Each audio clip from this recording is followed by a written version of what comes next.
Purple Warriors podcast. I'm your host, Ali Sugars, and thank you for joining us. This podcast is about raising awareness for domestic and family abuse by allowing survivors to share their own journeys to recovery.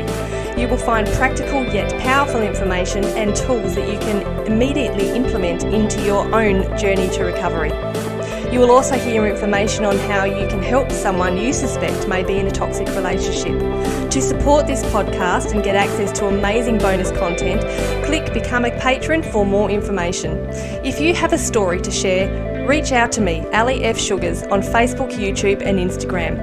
Hosts and guests will often discuss sensitive topics in detail. While this is done with the utmost respect and dignity, this may cause triggers for some listeners. Guest today is the wonderful Rose Davidson, and Rose is heavily involved in working to shift awareness on domestic violence, and she does this through a not-for-profit organisation called Healing Through Love. Rose is also here today to share her personal story with us. So welcome today, Rose. It is wonderful to have you on the show. Thank you, Ali. It's wonderful to be here, and thank you for allowing me to be here. Now we'll talk about healing through love a little bit later, because I want to make sure we get as much information about that as possible. But first of all, what made you decide to come on today to share your story with our listeners? I guess I've always wanted to share my story in a public way. I think I have a lot to say. I think what I have to say can help others through their own personal journeys.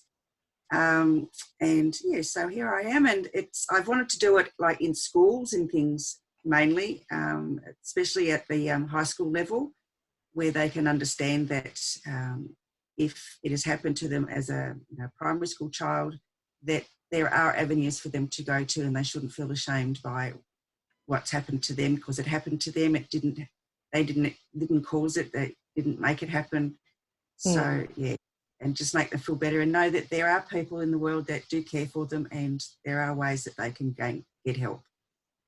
Well, thank you for your bravery in that, and thank you for your bravery in being here today as well. So now tell us, when did your abusive experiences begin, and tell us a little bit about what happened? Okay, my father was always an abusive man. I can remember my first real beating at 18 months old. Because I used to be a thumb sucker.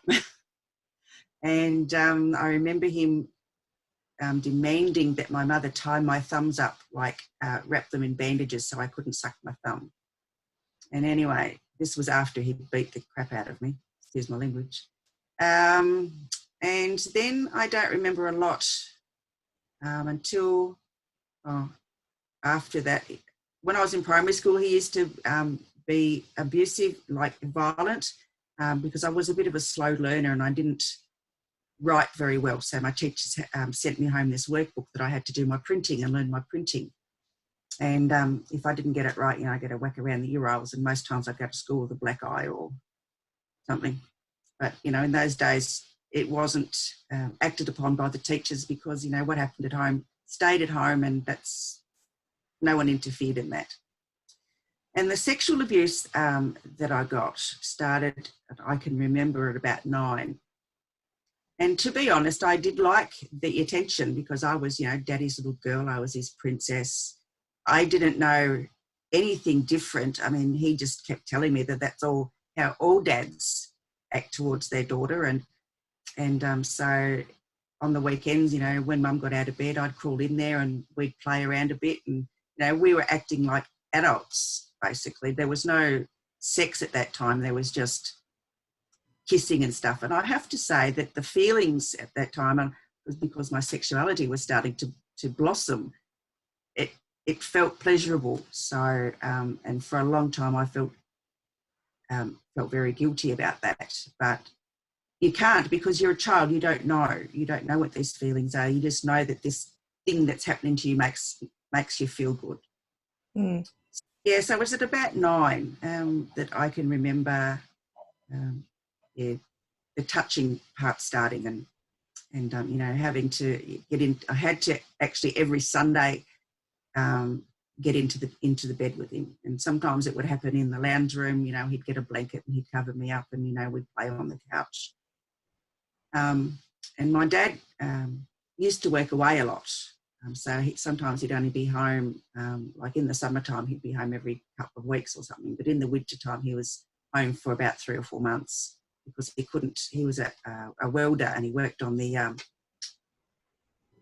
construction of the highways and so forth that were happening in Canada at the time. So, so I had him all to myself for winter, and I thought that was great until, he started hitting me, or, doing mean things. Like one Christmas, he thought it was funny and told me that we weren't having Christmas presents, even though that we could see them under the tree. He was going to pack them all up and we couldn't have them. It's just psychological stuff like that he used to be really awful about.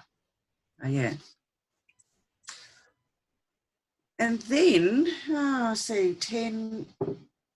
from about the age of 10, 11, I started what my father was doing to me. I started to do to other boys, basically. So, we'd go necking at their place. We'd sneak down to the basement and we'd go necking, and, and it felt nice. And again, I didn't understand that it wasn't the right thing to do. I just thought, well, if Dad's doing it to me, then it's okay for me to do it to other people. I'm teaching them something. That's what I thought. I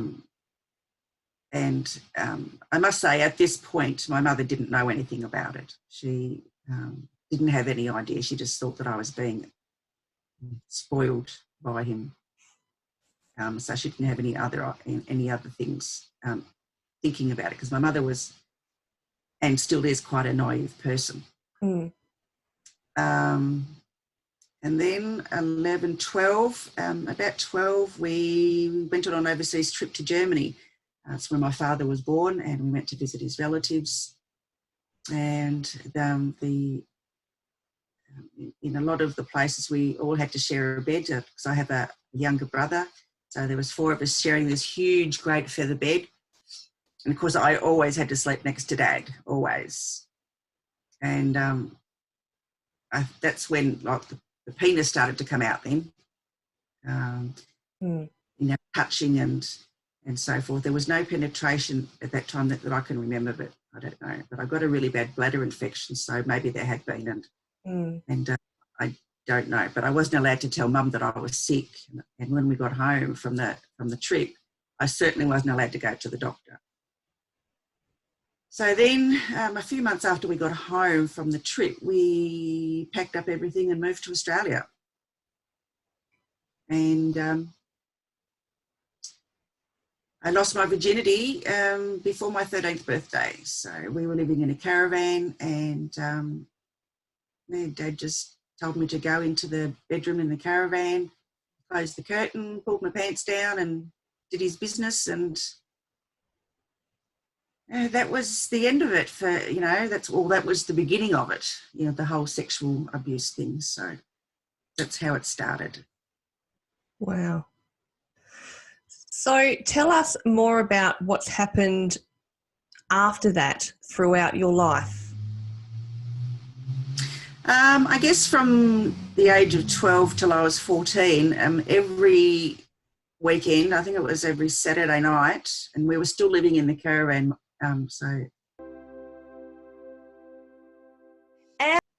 My mother was made to get out of the marital bed so I could get into it, and she would sleep at my bed. Now, Mum must have known by that time that there was something a bit odd going on, but she never questioned it because, Dad was just such a bully and so narcissistic and just mean and nasty that, she just didn't bother to question him about it.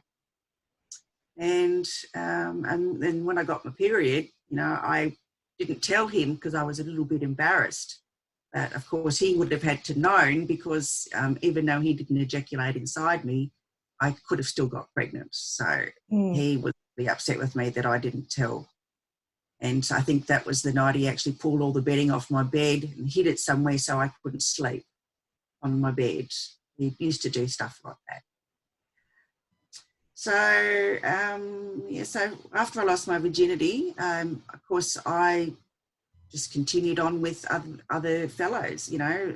Most of them were like 16, 17, 18. And Mum still didn't know till I was about 13, I think. And maybe a bit later than, it was like towards 14 perhaps.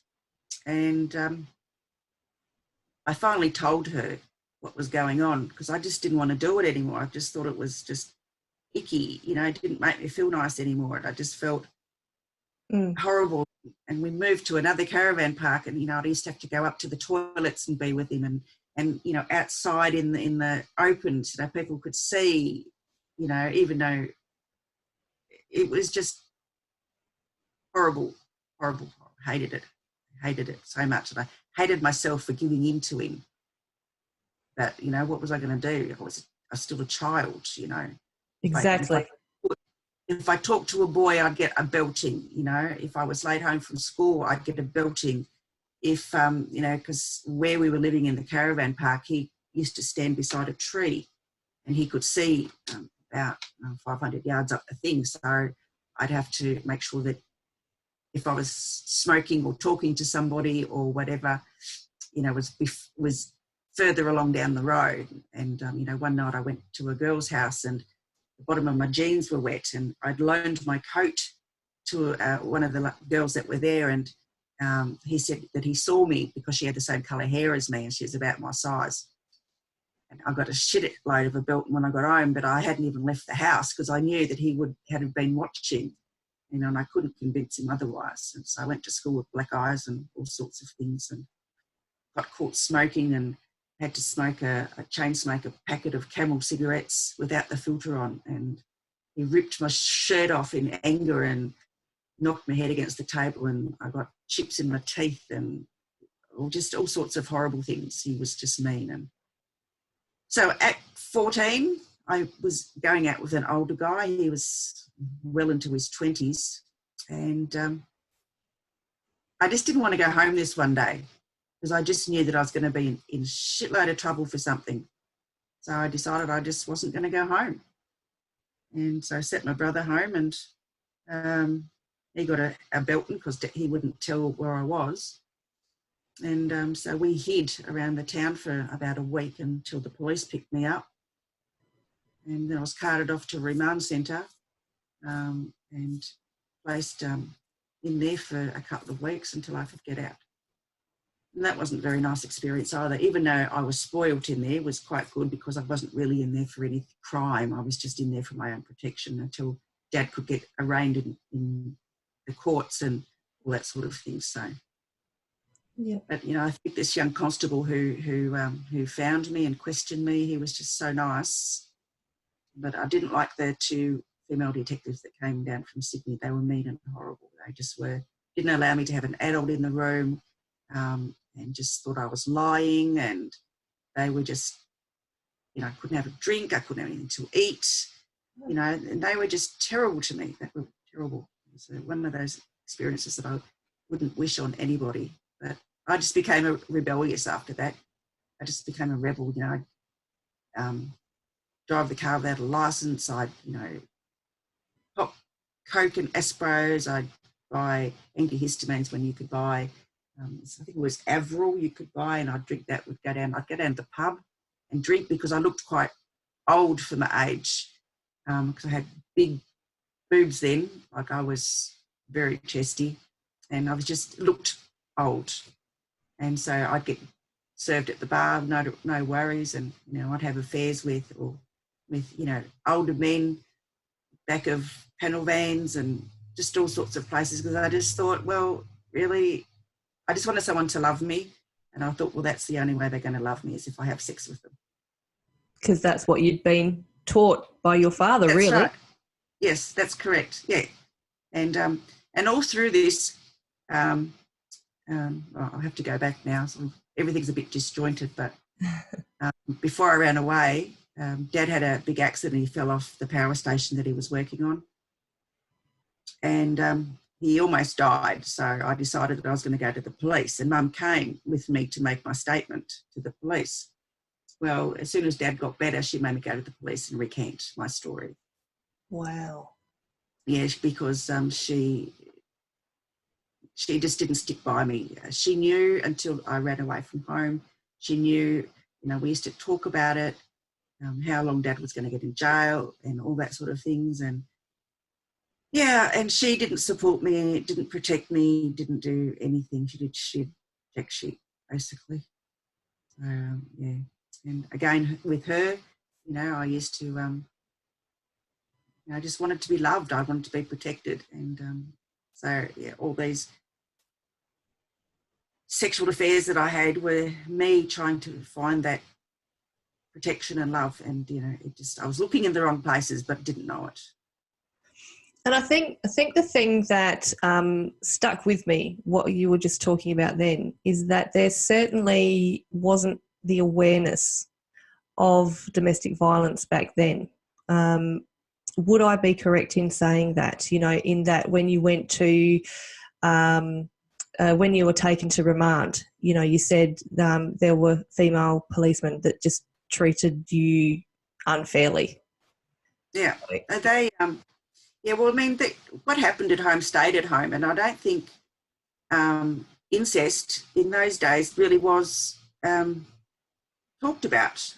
And I'm sure that it happened in a lot of homes, but incest and child abuse back in the 80s just, wasn't discussed, and there was really no precedence for it. I mean, I was charged as being under moral danger. And he was charged with, wasn't incest at the time, it was called something else. I can't remember now, but yeah. And there was no counselling for me. There was absolutely nothing. And the day I stood up in court, no one told me that the Crown prosecutor was on my side. Wow. I just saw these two lawyers sitting there and asking me a shitload of questions, and my father was in the room and everything. And I had to stand up in the dock and yeah, so the Crown was asking me all these questions, and I didn't want to answer them because I thought he was against me. I thought no one explained it to me. And so, I mean, my dad got five years in jail, and he spent a lot of his time in some of the most protective jails there are, like Goulburn and whatever. So the very strict jails, I think for his own protection mainly, so because I'd heard that he'd got beaten up a couple of times. So high security. Yeah, but something like that. But they were like where you didn't get to sit around all the time. It was, it was hard labour. It wasn't just sitting around, because in those days, if you were sentenced to hard labour, you actually did hard labour. You didn't do watch the telly or all those other things that they get the luxury of these days. Wow, so that's a lot of experiences to go through as a child. And yeah. I think you're up to now when you're about 20 years old or so. No, this was well before I was 18 still. I mean, I was probably only 16, still 16. I actually was put on probation for 12 months after I got out of remand centre. And so when I turned 16, I couldn't wait to leave home again. I just hated my parents. I just didn't, because Mum had found a new relationship. And so anyway, I left home again when I was 16 and went back to the person who I'd run away with when I was 14. But he became really psychologically abusive, where I was like terrified of the dark. I wouldn't, because he knew everything about me. And so he used my fears and all the things that happened to me against me. And we moved around a lot because, well, I don't know why, but we just moved around a lot in this town and that we were living in. And he moved out and he told me that he had a job in Sydney. Well, he was home once and I read through his wallet and he got engaged to somebody in Sydney.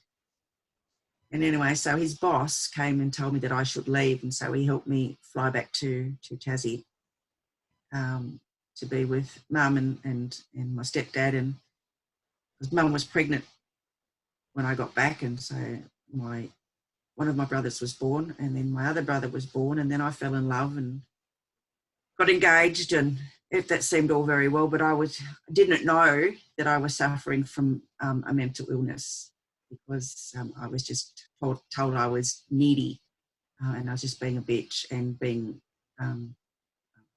hard to get on with. And I didn't know, I didn't understand, and nobody else understood. Mm. And I still, again, no counselling. There was just no counselling for me. And again, the awareness back then on mental illness, or, there was still such a stigma to it, wasn't there? Absolutely, yeah. If you were mentally ill, you're, put in a home or in a facility or something, or they drug you up to the eyeballs, and most times it was, drugs that didn't suit the purpose anyway, just because, Valium and all those addictive type drugs. So, yeah. So when I was, so from time to time, so I'm getting up to about 21 now, the engagement broke up because I was so needy and I was just so over the top. I chuck a raz every time something didn't go my way, but I still didn't understand, and I started cutting myself, so I'd engrave initials or symbols or things in my arms, and try and cut my wrists and take overdoses and just do all sorts of just stuff. And I was always so angry, always just angry all the time, and I didn't understand why. I didn't know why. I just thought it was normal for me, and no one questioned it except telling me that I was just being a brat and get over myself. So 21 I went to live in Darwin with somebody. That didn't work out either. So then I moved back to Tassie and met someone else and got married and had 2 children, and that didn't work out either, because I tried to change him, and he was more needy than I was, basically. And so then I met my current husband, and we've been together 30 years in June this year. So, and we've had a daughter since then. So. And tell me, if you're comfortable enough to do that, tell me about your current marriage and how that's gone, given all that you've experienced throughout your life, how it's affected you, maybe. And, I suppose a big question to us is, does your husband understand any side effects of what you've gone through? He does now.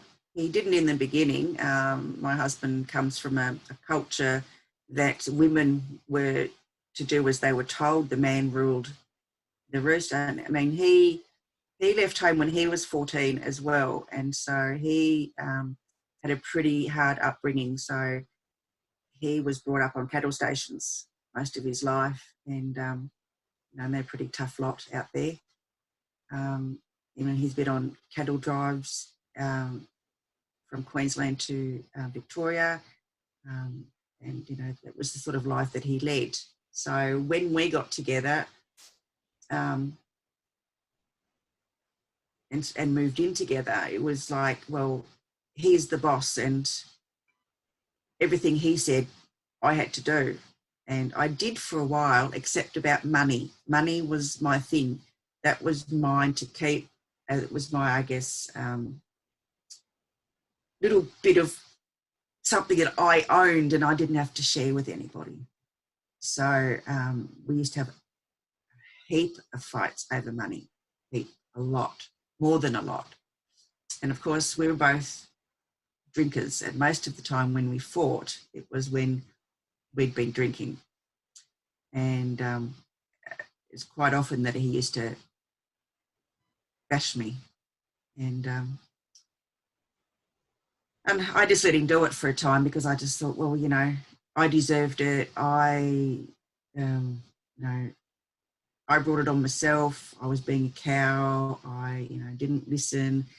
And then I try and do it his way, and I just didn't like it, because it just didn't suit me. It didn't fit my personality. I don't know. I can't explain it. It just wasn't me.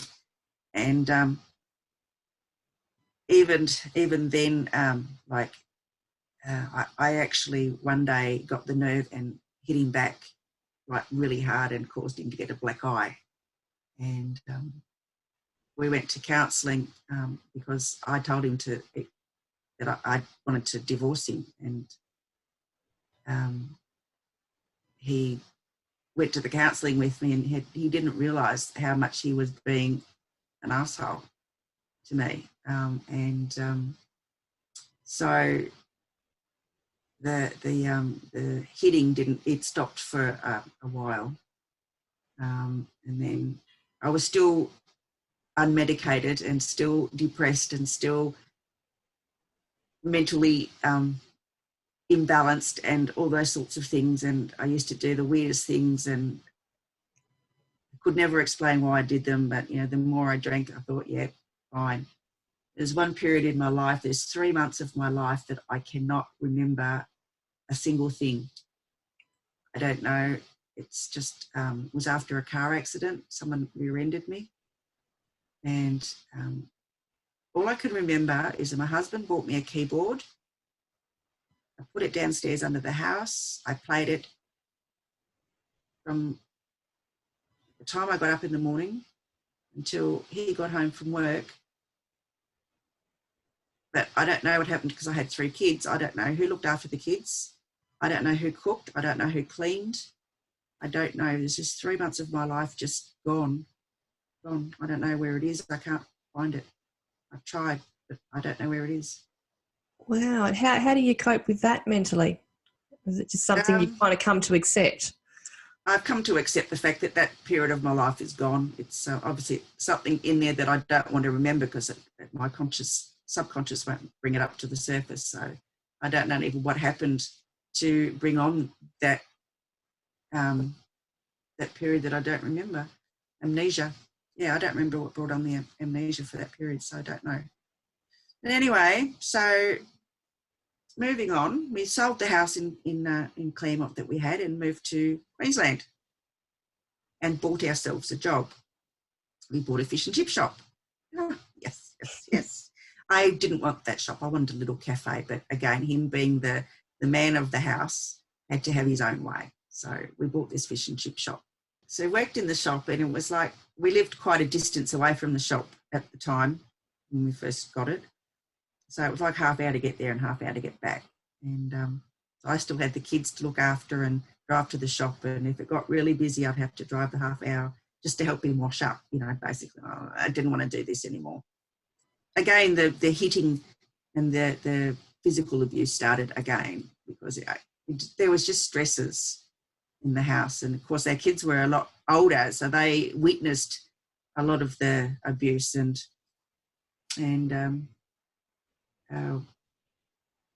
our youngest daughter actually rang the police. She was about 11 or 12. She rang the police to report domestic violence in the house. She'd heard about it at school, obviously.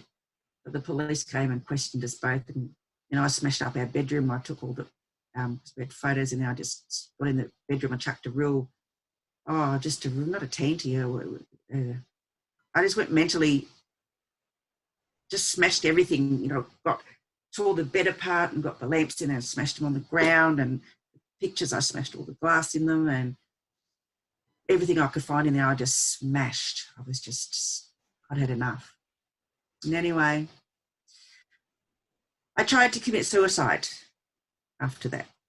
And but I obviously didn't want to die because I rang to get them to come and rescue me. I'd been put on some sleeping pills. I bought a bottle of scotch, went down to the beach and sculled the scotch and took the sleeping pills. Anyway, the ambulance apparently got there just in time because I would have died.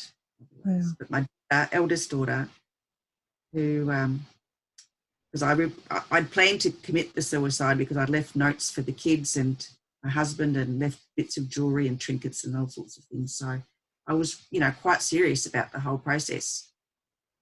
But my eldest daughter, didn't forgive me for years for doing that because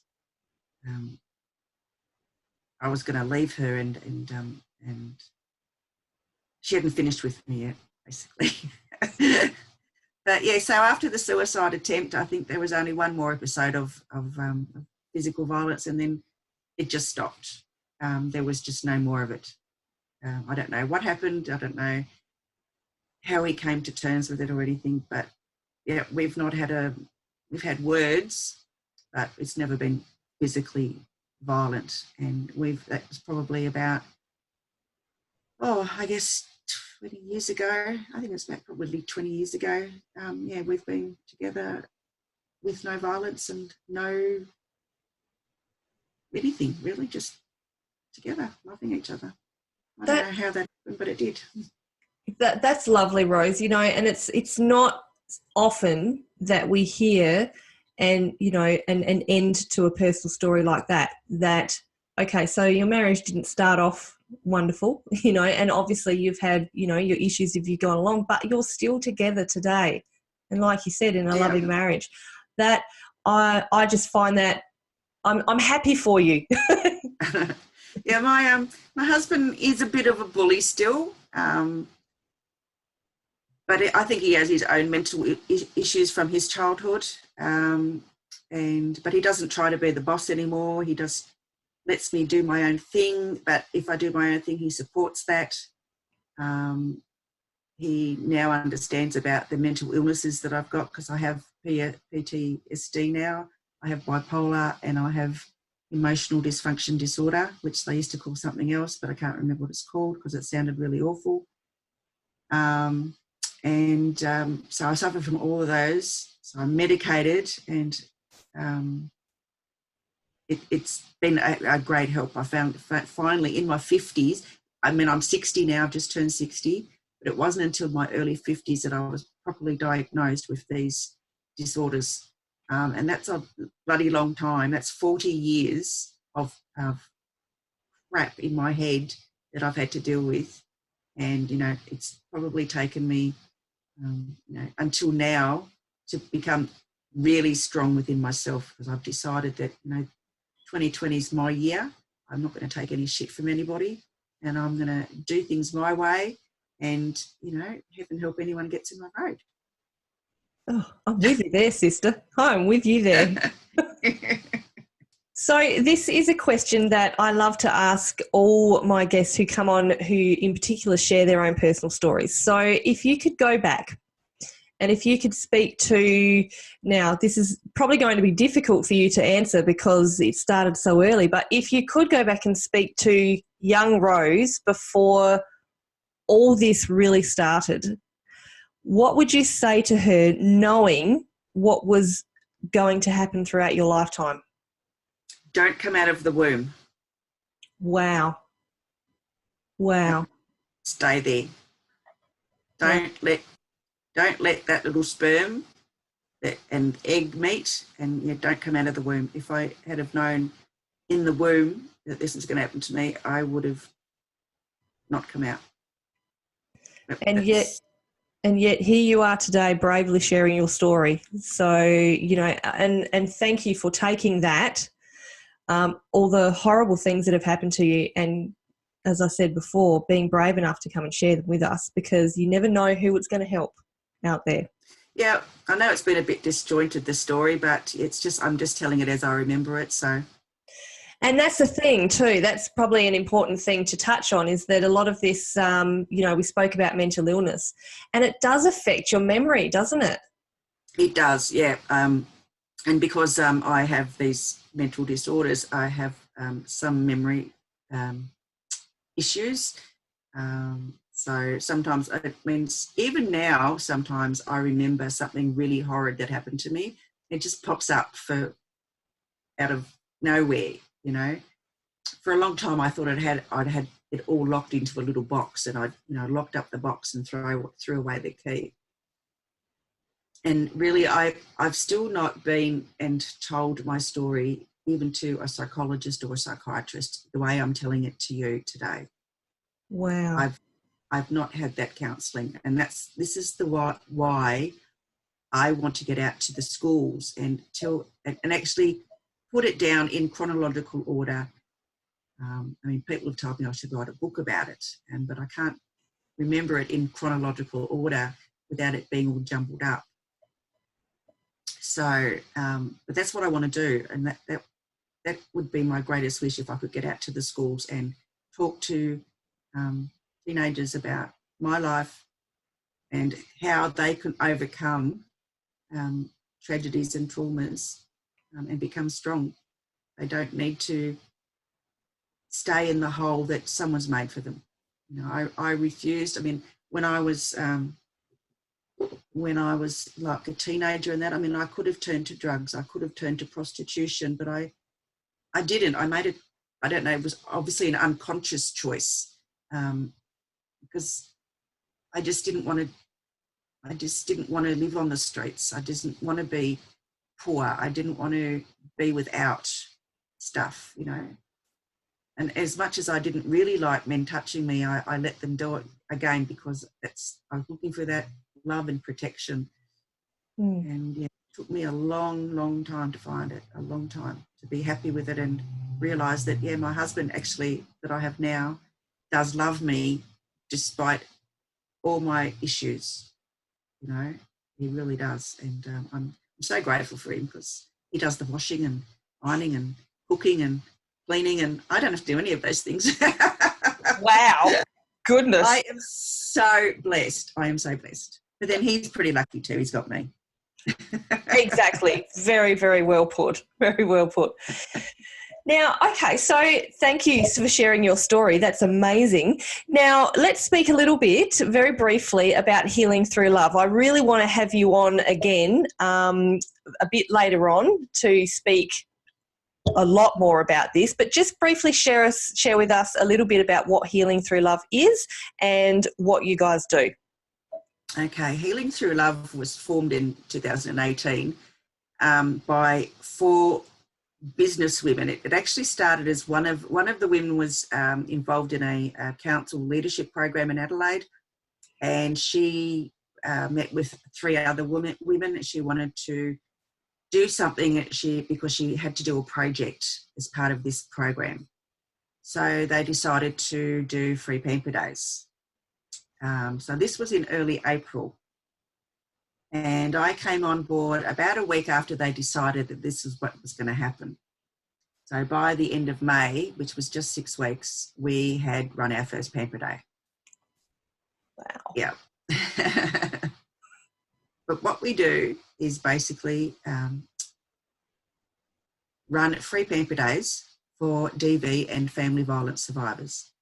So what that means is that we do all the hard work. We get all the exhibitors there who give up their time and their resources for the day to give some love and some nurturing to these survivors. So all the services are free. You might get a hand massage or a haircut or your eyebrows done or some makeup or whatever. And it's all free. Last year we even had a wardrobe where all the items were free. So if you needed a dress or an outfit to go to court or get a job or whatever, you know, you just picked and chose what you wanted. And can I share a story with you before we go about one of the ladies?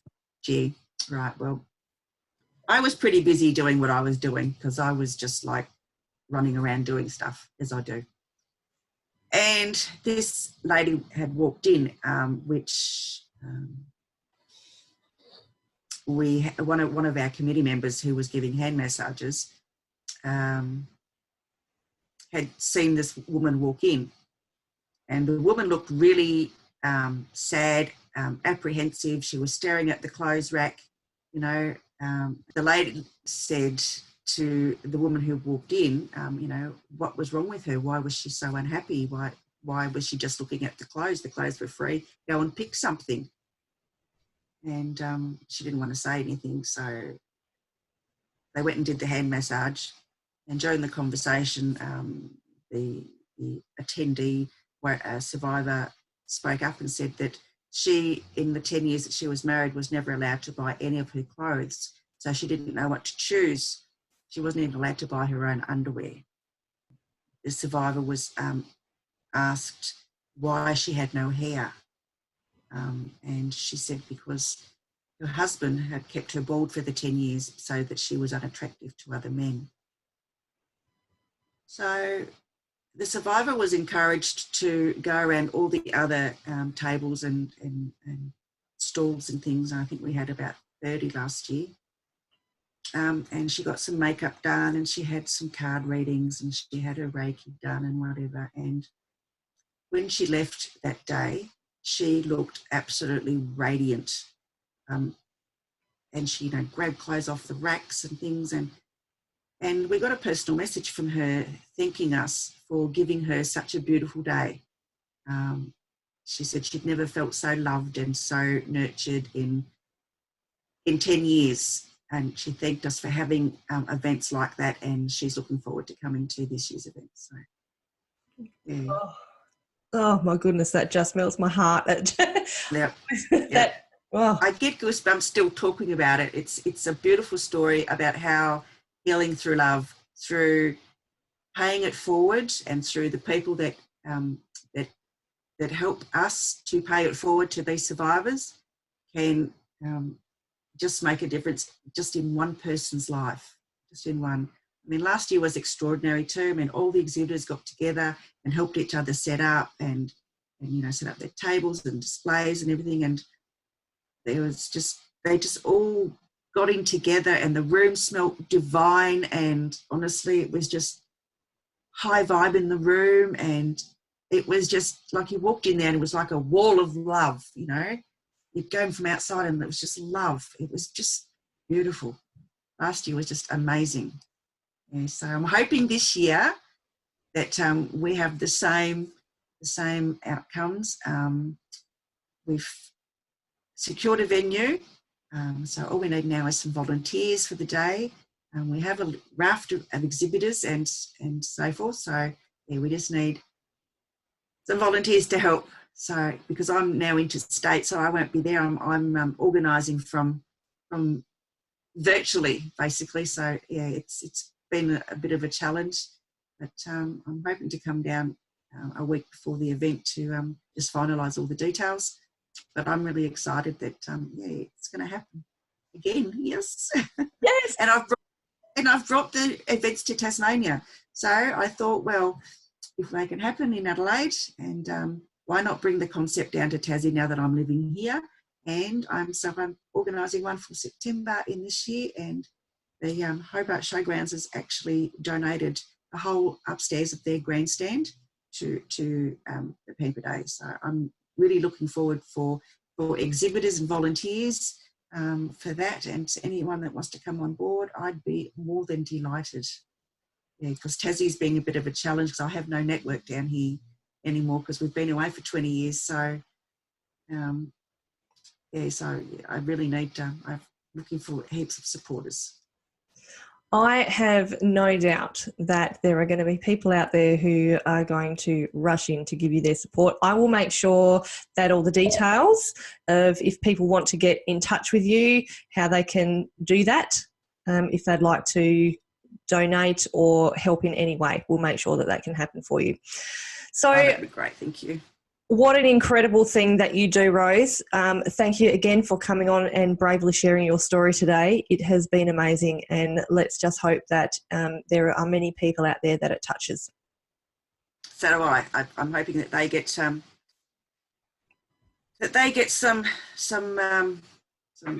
piece out of my story, and they know that other people are going through it, and that there are places to go. And don't be ashamed. It happened to you. It's not what you did to yourself. Absolutely. Lovely.